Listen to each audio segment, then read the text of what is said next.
मित्रों, हिंदू धर्म की बात करें तो हमारी संस्कृति में हर महीने की 11वीं तिथि यानी एकादशी को उपवास किया जाता है। ये तिथि बहुत ही पवित्र मानी जाती है। इस तिथि को हम पुत्रदा या पवित्रा एकादशी के नाम से भी जानते हैं। लेकिन मित्रों, इसको इन नामों से क्यों जाना जाता है, इसके पीछे की कथा क्या है?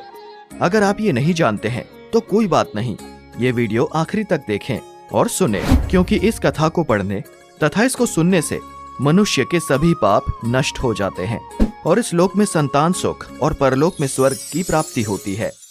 नमस्कार मित्रों, आप सभी का द ज्ञानी टेल्स की नई वीडियो में फिर से स्वागत है। हम आपके लिए ऐसी बहुत सारी धार्मिक वीडियोस लाते रहते हैं, तो अभी हमारे चैनल द ज्ञानी टेल्स को सब्सक्राइब कर लीजिए। एक दिन की बात है जब महाराज युधिष्ठिर श्री कृष्ण से बोले, प्रभु, कामिका एकादशी क्या होती है और इसका क्या महत्व है, ये तो बता दिया, लेकिन हम ये नहीं जानते कि श्रवण शुक्ल पक्ष की एकादशी को क्या कहते हैं और उसका क्या महत्व है। कृपा करके हमें बताइए। श्री कृष्ण मुस्कुराते हुए धर्मराज युधिष्ठिर से कहते हैं कि श्रावण शुक्ल पक्ष की एकादशी का नाम पुत्रदा एकादशी है। मैं आपको एक कथा सुनाता हूँ, आप ध्यान पूर्वक सुने। इस कथा को सुनने मात्र से वाजपेयी जैसे महायज्ञ का फल मिलता है। ये बात द्वापर युग के आरंभ की है। माहेशमती नाम का नगर हुआ करता था, जिस पर महीजीत नाम का एक राजा राज्य किया करता था। वो बहुत ही दयालु और कर्तव्यनिष्ठ राजा था, लेकिन उम्र बढ़ने के साथ साथ वो बहुत दुखी रहने लगा और उसकी वजह सिर्फ ये थी कि वो पुत्रहीन था। उसका कोई उत्तराधिकारी नहीं था। राजा का मानना था कि जिसकी कोई संतान ना हो, उसके लिए पृथ्वी लोक के साथ साथ परलोक भी दुखदायक होता है। मित्रों, पुत्र सुख की प्राप्ति के लिए राजा ने अनेकों उपाय कराए, परंतु राजा को पुत्र की प्राप्ति नहीं हुई। एक दिन राजा ने अपने मंत्रिमंडल को बुलाया और अपना दुख प्रकट करते हुए बोले, मेरे राज्य का ये खजाना अन्याय या धोखाधड़ी से अर्जित किया हुआ नहीं है और कभी किसी दूसरे की धरोहर भी मैंने नहीं छीनी। अपनी प्रजा को मैं अपने पुत्र के समान मानता हूँ। मैं अपनी प्रजा में सभी को समान मानता हूँ। मेरे राज्य में सज्जनों की सदा पूजा होती है और मैंने इस जन्म में कोई पाप भी नहीं किया, फिर भी मैं पुत्रहीन क्यों हूँ? मुझे इस बात का बहुत दुख है और अब मेरा किसी काम में मन नहीं लगता। अपने राजा की ये दशा देख सभी मंत्री अपने राजा की समस्या का हल ढूंढने में लग गए।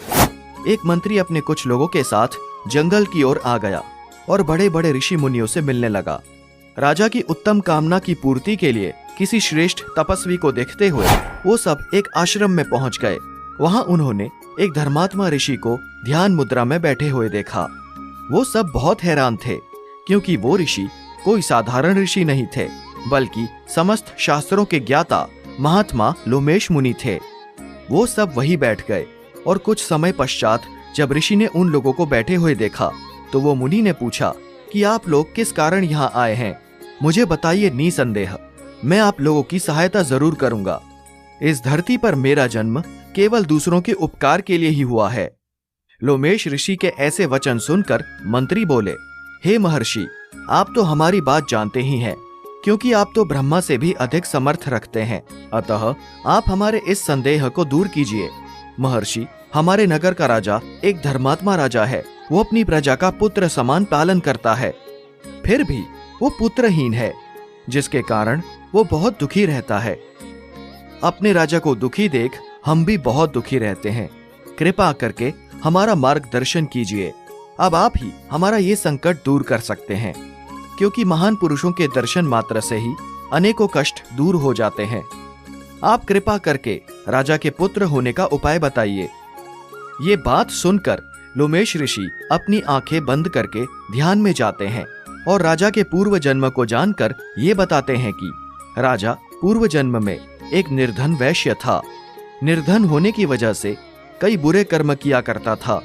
ये एक गांव से सामान चुराकर उसे दूसरे गांव जाकर बेचता था। एक दिन की बात है, उस दिन ज्येष्ठ मास की शुक्ला पक्ष की द्वादशी का दिन था और वो 2 दिन से भूखा प्यासा था। तब उसने एक जलाशय देखा। उस स्थान पर एक गाय पानी पी रही थी, जिसने कुछ समय पहले एक बच्चे को जन्म दिया था।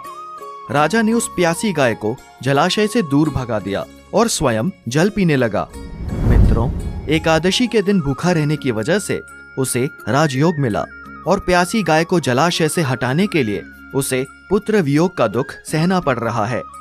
ये बात सुनकर सभी लोग महर्षि से बोले कि इस पाप को किस तरह से मुक्ति मिल सकती है। शास्त्रों में कुछ तो बताया गया होगा, आप ऐसा कोई उपाय बताइए। ऋषि बोले कि आप सब राजा की प्रजा हो, आप श्रावण शुक्ल पक्ष की एकादशी को, जिसे पुत्रदा एकादशी भी कहते हैं, उस समय सब लोग व्रत करो और विष्णु जी की आराधना करो। इससे राजा का ये पिछले जन्म का पाप अवश्य ही नष्ट हो जाएगा, साथ ही राजा को पुत्र की प्राप्ति भी होगी।